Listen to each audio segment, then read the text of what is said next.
I've been keeping a tally, kind of a running tally. I think a lot of people have, especially those of us that spend too much time on Twitter, of who was ahead of this Corona stuff versus who kind of caught on late. Admittedly, I didn't understand the severity and the impact and kind of what it would do to financial markets as well until a little bit too late. You were one of the people actually that I noticed that was pretty early in this, and one of the things that caught my eye, you made a bet about the WSOP happening this year. You made a bet that it wasn't going to happen. How did you see that so early? Yeah, I mean, well, that wasn't even that early. That was probably only 3 or 4 weeks ago.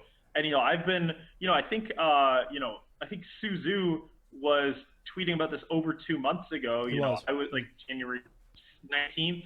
I first got, my first tweets about how big of a deal I think it was were like January 28th. Closing in on 2 months ago, and it's just, it's been around for a while, and at that stage it was, it was still a little more niche, I suppose, but it was people still thought the WSOP was going to happen until pretty late February.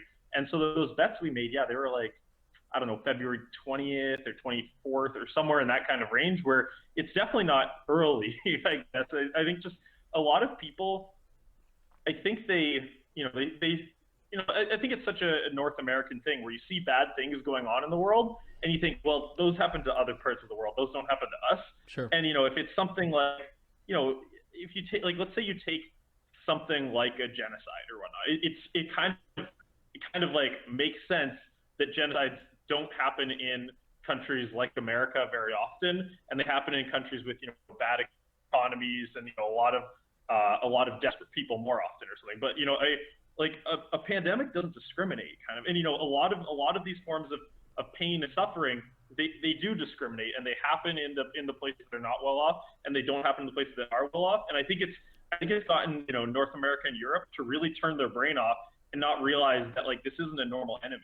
This is not like guys with guns coming in. This is someone that will can kill anything and everything, and it's something we're not used to wrapping our head around, because it's been over 100 years since we've had something of this nature. So yeah, I think it just it was pretty smack in our face, but I think people almost, even though it was, the writing was all over the walls, I think people just kind of choose to assume it won't happen in a place like America. It won't happen in a place like Canada. Yep. I definitely fell victim to that thinking. What were the odds when you first laid that out, though? They were pretty advantageous for people that were betting it wasn't going to happen.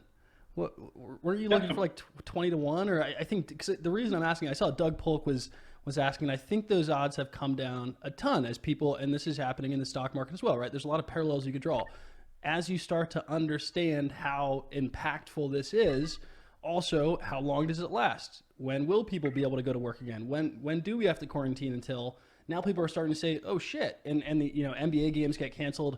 I was watching that live and I was like, man, that seems a little bit crazy. They're going to start canceling the NBA games. They're sending all these people home, all these things. And I was like, oh God, why? I would never go to a stadium full of people right now. What were the odds originally? Because I think a lot of people are coming around to the same bet. Yeah, so I think this is just a good example where people are, it's so easy to be reactive and it's so difficult to be proactive. And I think a lot of people, everybody who sees that Bitcoin isn't 20,000 anymore, it just says, oh, of course I would have sold. If Bitcoin was 20,000, I would have sold. I don't know a single guy who sold over 18,000 kind of thing. I've heard stories of people who sold Bitcoin over 18,000, but I feel like they're like unicorns that don't actually exist. And then, everyone says, oh, obviously I would have bought when Bitcoin dipped to 3,000. I maybe know a half dozen guys who got buys in, under 3,200 or whatnot. It's just, everything looks great in hindsight, but it's tough to do in the moment. And so with this one, it was, the odds were, I saw Doug was making bets at 20 to 1.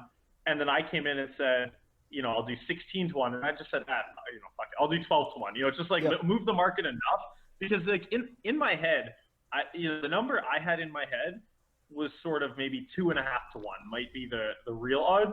And even while I thought it was 2.5 to 1, I kind of felt like I'm probably just being too optimistic because I don't want this to happen. It's the back of my brain. The back of my brain sort of felt like it might just be 100% to get canceled. It's tough to get a vaccine. Even if a vaccine was made that day, it's tough to get a vaccine to 300 million people in your country, and not to mention the 7 billion worldwide who could show Oh, yeah. up. So it's just, it's just like when you see, when you see exponential growth, it's a fucking scary thing. And yeah, so it's just, when I saw people are thinking this is happening, I'm just kind of thinking, like, how could it possibly happen? It's grow, people see the numbers in America, they were so low early on just because of massive suppression. Like you hear there's 30 people in one nursing home that have it, and there's only 40 people in the country. It's like, no fucking way. It's just, it's just, those numbers are likely off, but you could see that they were trying to delay it, admitting just how rampant this thing has run. And, I think it led to North America being kind of a week and a half, late to making some of the actions they should have made sooner.